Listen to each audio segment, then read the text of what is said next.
शुरू से ही अंतर है। ये कैसे किया गया है, वो जो किए हुए हैं शायद मुझे लगता है कि शायद नींद में होंगे या फिर कुछ ऐसा हो सकता है। तो निश्चित रूप से ऐसा करना बिल्कुल गलत है। आईआईटी की तुलना में निश्चित रूप से ज्यादा होगी।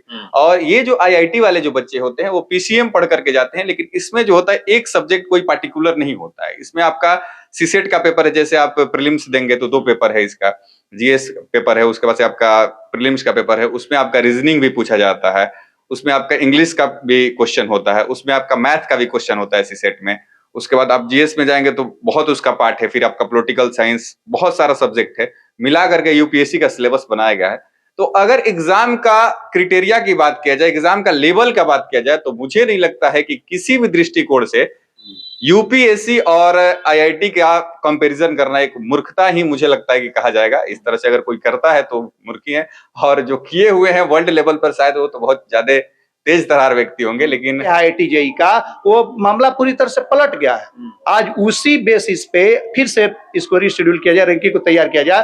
तो जिन लोगों ने इस रैंक, मैंने बताया पहले इसका अभी था पीटी होता था, उसके कुछ दिन के बाद मेंस होता था। अब तो एक दिन में 2 पेपर, पहला पेपर जो मेंस कहलाता है और दूसरा एडवांस कहलाता है। कुछ दिन पहले तो एक दिन में सलट जाता था। तो किसी भी नजर से आज टफनेस में यूपीएससी के कंपैरिजन में जेईई खड़ा नहीं है मेरे समझ। आजकल रैंकिंग का जमाना है और रैंकिंग से ये पता चलता है कौन नंबर 1 है, कौन नंबर 2 है। अभी देखते हो, चाहे वो क्रिकेट हो, फुटबॉल हो, या फिर कहीं किसी भी देश का जो एग्जाम होता है, या जो भी कॉलेज, हॉस्पिटल जो भी है, सारा कुछ रैंकिंग से तय किया जाता है कौन बेस्ट है। और यहाँ पर चलिए, यहाँ पर बहस छिड़ा हुआ है रैंकिंग के जरिए से ही। मैं आपको बता रहा हूँ बहस क्या है कि आईआईटी और जेईई भारत के 2 कठिन एग्जाम है, और इससे लोगों का भविष्य बनता है। जो भी बच्चे हैं, सबकी ख्वाहिश होती है भारत में कि हम आईआईटी की तैयारी करें और एक यूपीएससी की तैयारी करें, आईएएस आईपीएस बने यूपीएससी की तैयारी करके। और जो आईआईटीएन हैं वो तैयारी करके इंजीनियर बनना चाहते हैं, बड़े बड़े पदों पे जाना चाहते हैं।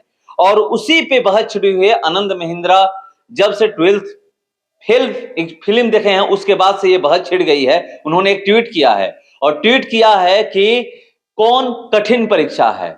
और यहाँ पर देखिए लिखा हुआ है आईआईटी जेईई, और यहाँ वर्सेस यूपीएससी।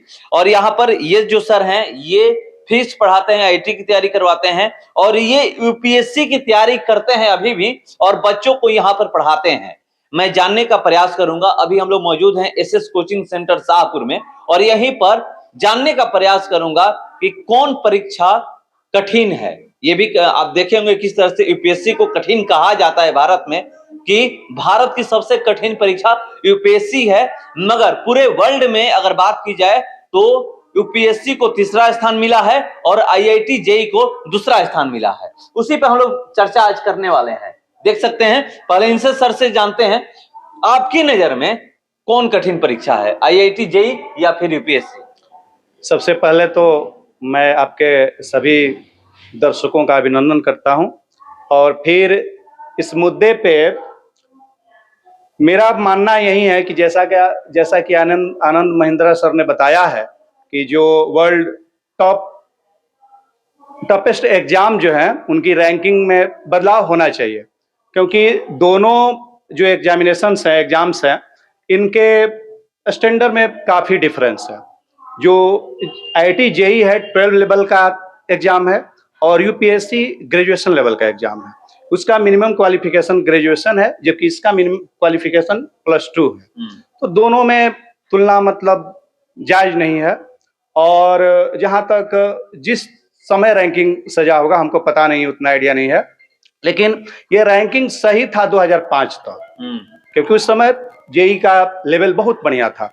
आज मतलब ये मतलब बढ़िया नहीं है मेरे नज़र से, और यूपीएससी का स्टैंडर्ड जेईई से ऊपर है। ये आप कह रहे हैं, मगर एक वर्ल्ड में रैंकिंग हुई है अक्टूबर की, मैं बात बता रहा हूं कि वहां पर ये कहा गया है कि आईआईटी जेईई 2रा स्थान है और यूपीएससी जो 3रा स्थान है। पूरे वर्ल्ड में टॉप 10 में जो चुना गया है उसमें ये बताया गया कि आईआईटी जेईई 2रा स्थान और यूपीएससी 3रा स्थान। तो ये किस आधार पे ये लोग गणना करते हैं? जी, हमको लगता है, जहाँ तक मेरा मतलब कुछ दिन पहले हम देखे थे टॉपेस्ट एग्जाम्स का जो रैंकिंग था, उसमें 1 नंबर पे वो चाइना के एक हाई स्कूल के बाद कॉलेजेज में एंट्रेंस के लिए एग्जाम होता है, उसको 1 नंबर पे रखा गया है। तो मेरे समझ से इसका क्राइटेरिया ये है कि किसमें बच्चों का पार्टिसिपेशन है, नंबर ऑफ स्टूडेंट्स एस्पायरेंट्स ज्यादा पार्टिसिपेट करते हैं, और ज्यादा मतलब जिसका मतलब किसी भी देश में जैसे बोलबाला कह सकते हैं कि ज्यादा स्टूडेंट भाग लेते हैं,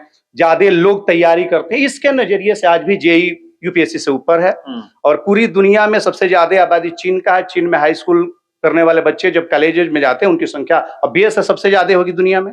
और वहां पे जो कॉलेज में एडमिशन के लिए एंट्रेंस टेस्ट होता है, दुनिया का सबसे टफेस्ट उसको माना गया है। ये भी माना जाता है कि जिस दिन वो एग्जाम होता है उस दिन चीन में परिंदा पर नहीं मारता है, मतलब लोग घर से बाहर नहीं निकलते, ये हालात होता है वहां पे। तो इस लेवल से उसको 1 नंबर रैंकिंग दिया गया है। अब समझिए क्या लेवल है इन लोगों का सजाने का। मतलब यहाँ पर भी तो बहस छिड़ गई है ना।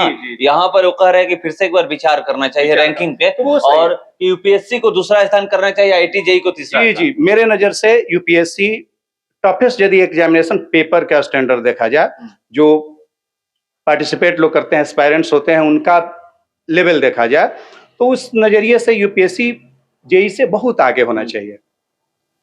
वो ग्रेजुएशन लेवल का एग्जाम है, ये इंटरमीडिएट लेवल का एग्जाम है, दोनों के बच्चे के अंडरस्टैंडिंग में काफी अंतर है, तो दोनों में तुलना नहीं होना चाहिए। टफेस्ट एग्जाम किस लेवल पे पेपर, मतलब समझिए हिस्ट्री के पेपर का तुलना आप फिजिक्स के पेपर से कैसे कर सकते हैं। पेपर एक तरह का जिसे हम लोग पढ़ाते हैं फिजिक्स में, कंपैरिजन सेम नेचर के क्वांटिटी का किया जाता है। आपका तुलना किसी जानवर से नहीं किया जा सकता, आपका कंपैरिजन किसी आपके जैसे इंसान से, जिनका फैमिली बैकग्राउंड आप जैसा हो, आप जैसा रहन सहन हो, आपका वजन हाइट, इस तरह से कंपैरिजन किया जाता है। दोनों का मतलब कंपैरिजन जायज ही नहीं बनता। वो रैंकिंग जैसा कि आपने बताया जमाना है, हर चीज का सजा दिया जाता है, तो जमाना इसी लेवल से लिया गया है कि इसके एस्पायरेंट ज्यादा हैं, इसकी तैयारी करने वाले देश में बहुत ज्यादा लोग हैं।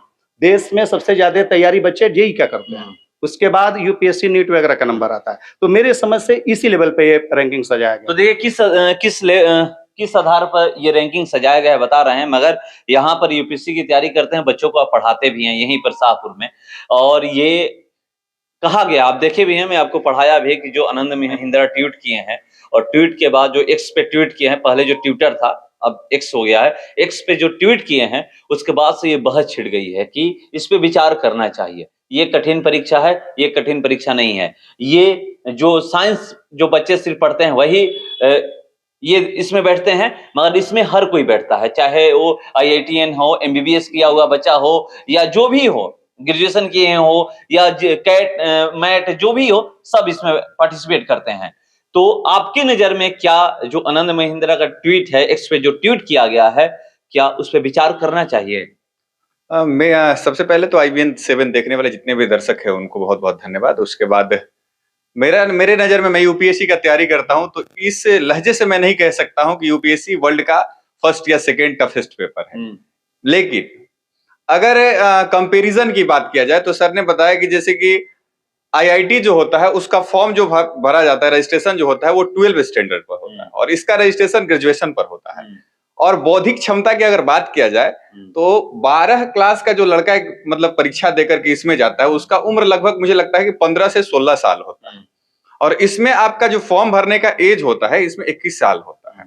तो ये दोनों में ऐसे ही लग रहा है कि आपका जो 21 साल का एक लड़का हो, एक 15 से 16 साल का जो लड़का हो, दोनों की सोचने की जो शक्ति होगी, स्मरण शक्ति भी अलग होगी, फिर आपकी सोचने की जो क्षमता होगी वो भी अलग होगी, क्योंकि एज जरूर ये करता है।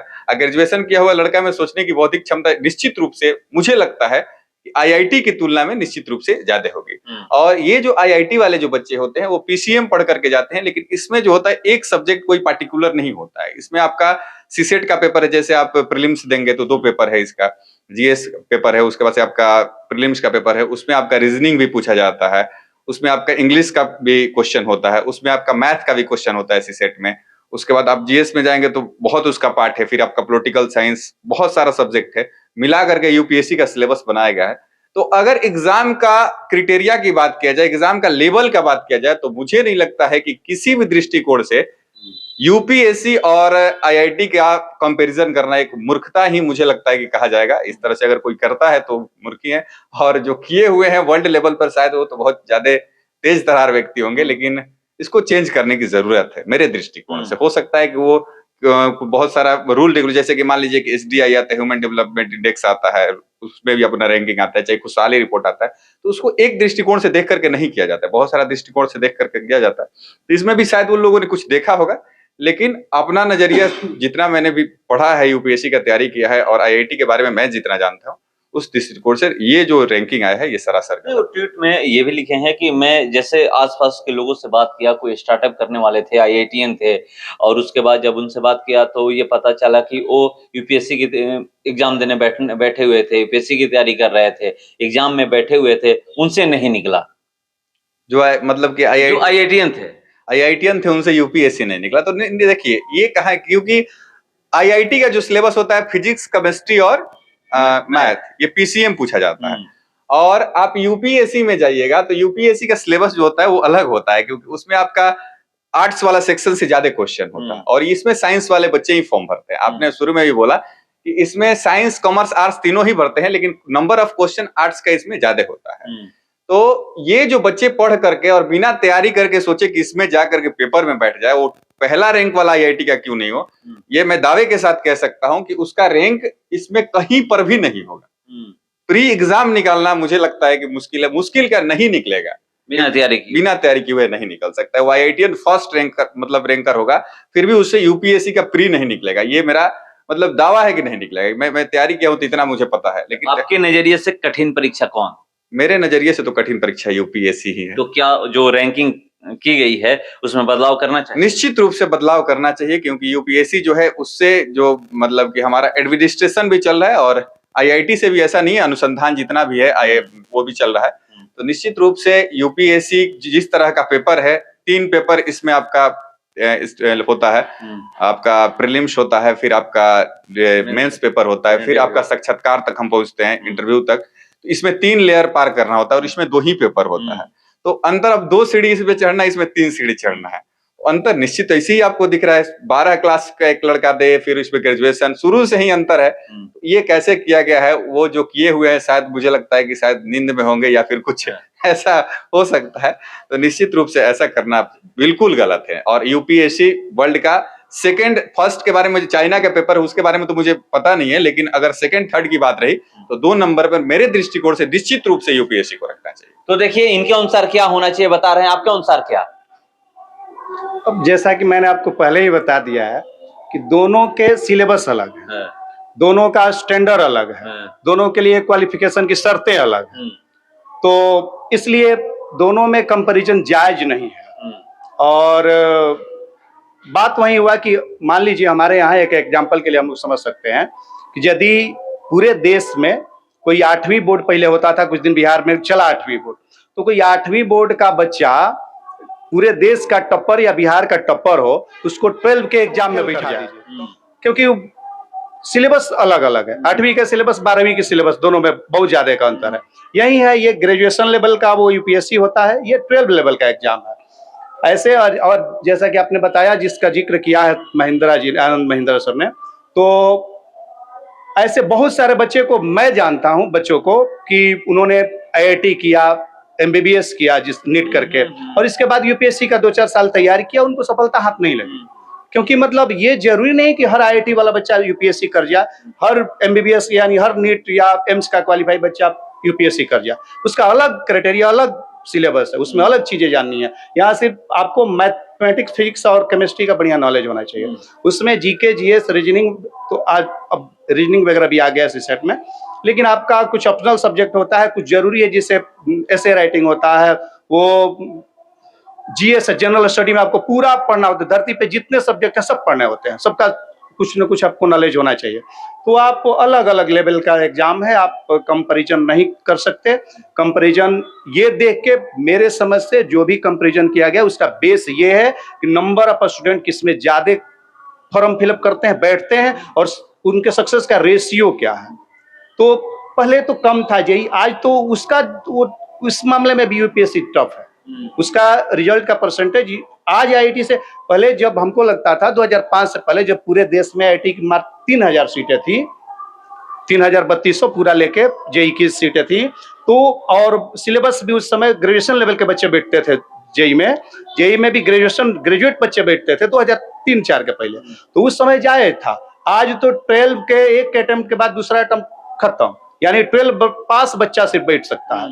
और दूसरा बात यह है कि सक्सेस रेशियो भी बहुत यूपीएससी के रेस्पेक्ट में कम हो गया। अब इसमें सीट करीब 15,000 सीट हो गया, जबकि यूपीएससी में 1,000 सीट है पूरे देश में, और इसमें 10 लाख के करीब, मतलब 6 लाख के करीब बच्चे बैठते, उसमें भी 4 लाख, 3.5 लाख, 4 लाख बच्चे बैठ रहे हैं। तो उस रेशियो से अब यूपीएससी टफ बन गया जेई से। कंपेयर नहीं करना चाहिए। कंपेरिजन जिस कंडीशन को आप लेके पहले ये लिस्ट तैयार किए हैं, रैंकिंग में रैंक जो दिया गया है आईआईटी जेई का, वो मामला पूरी तरह से पलट गया है। आज उसी बेसिस पे फिर से इसको रीशेड्यूल किया जाए, रैंकिंग को तैयार किया जाए, तो जिन लोगों ने इस रैंक को सजाया, मतलब रैंकिंग दिया है, उन्हीं लोगों, मतलब उन्हीं शर्त पे वही लोग करे तो यूपीएससी ऊपर चढ़ जाए। तो देखिए कैसे यूपीएससी ऊपर चढ़ जाएगा। और यहाँ पर हम लोग लिखे हुए थे आईआईटी जेई वर्सेस यूपीएससी, और यहाँ पर बहस ये पूरे देश में छिड़ गई है कि कौन भारत का कठिन परीक्षा है। मगर यहाँ पर ये कहा जाता है यूपीएससी कठिन परीक्षा है। तुलना नहीं करनी चाहिए दोनों का। ये 2 पेपर देकर आप क्वालिफाई करते हैं और ये 3 पेपर देकर क्वालिफाई करते हैं। यानी ये चीज आपको बता दूं कि देखिए ये प्री मेंस और ये इंटरव्यू, ये तीन लेवल पार करना पड़ता है। यहाँ पर 2 लेवल ही पार करना मेंस भी नहीं है। यहाँ पे समझने वाली बात है, उसमें आप पीटी क्वालिफाई करते हैं, कुछ दिन का समय फिर तैयारी करते हैं, मेंस के लिए जाते हैं, मेंस के बाद फिर से आपके लिस्ट, यदि आप क्वालिफाई करते हैं, इंटरव्यू होता है। यहाँ तो एक दिन में दोनों मामला सलट जा रहा है। पहले मामला, जैसा कि मैंने बताया, पहले इसका अभी था पीटी होता था, उसके कुछ दिन के बाद मेंस होता था। अब तो एक दिन में 2 पेपर, पहला पेपर जो मेंस कहलाता है और दूसरा एडवांस कहलाता है।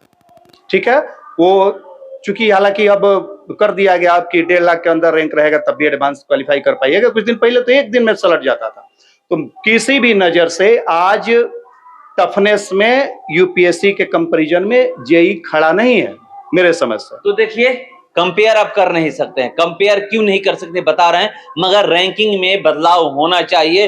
यूपीएससी नंबर 2 पे आना चाहिए और आईआईटी जेई नंबर 3 पे आना चाहिए, ये लोग बता रहे हैं। चलिए देखते हैं, देश में बहस छिड़ी हुई है, इस पे क्या होता है, क्या रैंकिंग में बदलाव होता है। फिलहाल इस क्रम में इतना ही। बने रहिए हमारे साथ। नमस्कार।